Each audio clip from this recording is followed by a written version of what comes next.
Hendrik, il veut rejoindre l'Olympique de Marseille. Tout simplement.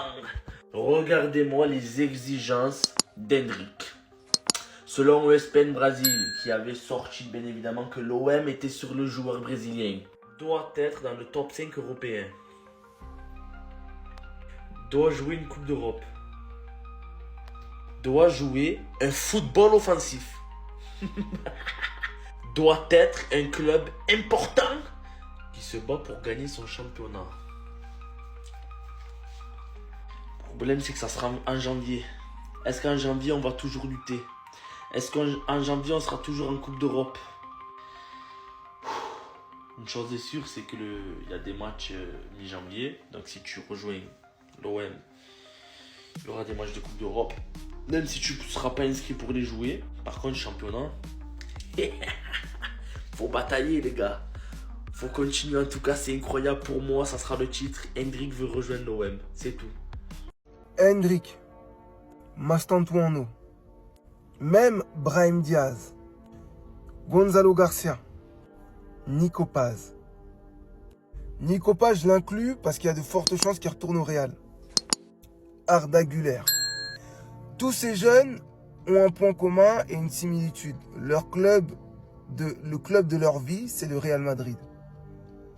Tous ces jeunes joueurs que je vous ai montrés ont quasiment moins de 20 ans. Il y en a un qui a été formé au Real, Nico Paz, qui n'a pas pu faire son trou, pas dû au talent, mais au timing. Parce que, messieurs, dames, dans le football, il y a quelque chose qui s'appelle le timing. C'est pas parce que ton club de cœur se manifeste que tu dois y aller tout de suite. Il y a quelque chose aussi qui s'appelle le plan de carrière. Et l'expert dans ça, Kylian Mbappé. Kylian Mbappé à l'été 2017? Non. Été 2018? Non. Été 2017. Il signe au PSG. Il devient ce numéro 29.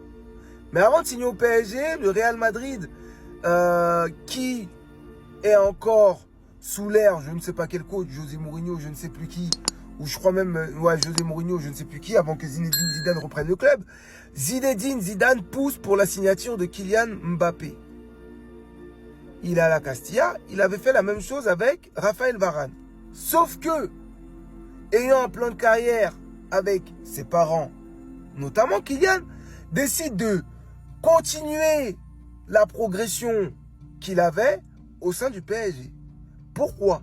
Parce que voici le trio qui régnait à cette époque. À l'époque où Mbappé a refusé justement de signer au Real Madrid, bien que c'est le club de sa vie et son club de cœur, il ne signe pas parce que son plan de carrière est clair. Il doit jouer, peu importe.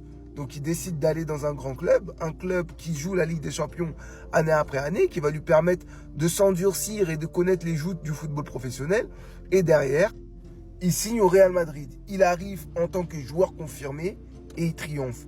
Pourquoi j'ai aussi mis par exemple un joueur comme Brahim Diaz? Parce que Brahim Diaz au Milan AC était en train de confirmer.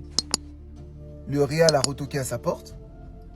Il est allé en estimant qu'il avait la possibilité de jouer, erreur de sa part, parce qu'il aurait dû continuer dans sa progression pour venir en joueur confirmé.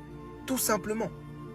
Et Vinicius et notre ami Rodrigo étaient déjà là. Pourquoi je dis ça? Parce que tous ne pourront pas réussir au Real. Mastantuono, Güler et Nico Paz, qui est sûrement sur le retour, ont le même profil. Tous les joueurs présentés sont des joueurs à vocation offensive. On peut même rajouter Brahim Diaz.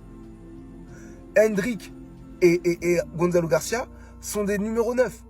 Et Mbappé joue numéro 9.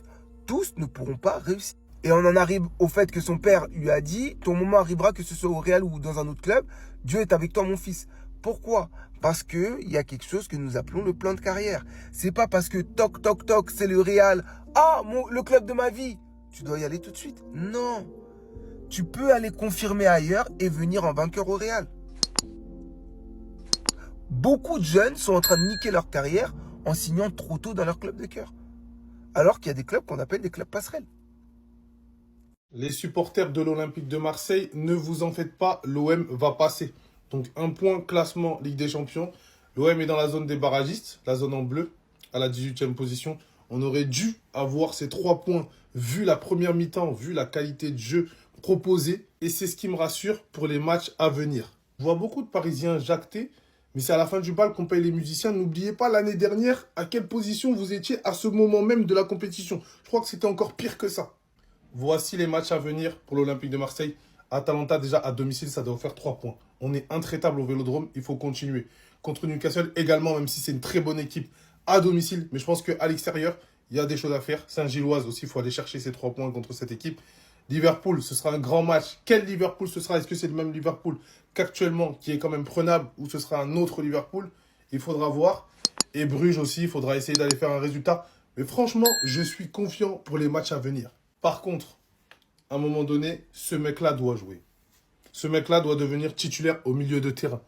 Quand il est là, la qualité de jeu prend un step au-dessus. Parce que pour moi, les 2 meilleurs matchs, c'est le match contre l'Ajax et la première mi-temps contre le Sporting, au niveau de la qualité de jeu. C'était incroyable. Franchement, Vermeeren, c'est un poulet au milieu de terrain. Il faut qu'il joue. Il faut qu'il joue. Le but de Vinicius, moi je vais être très honnête, hein.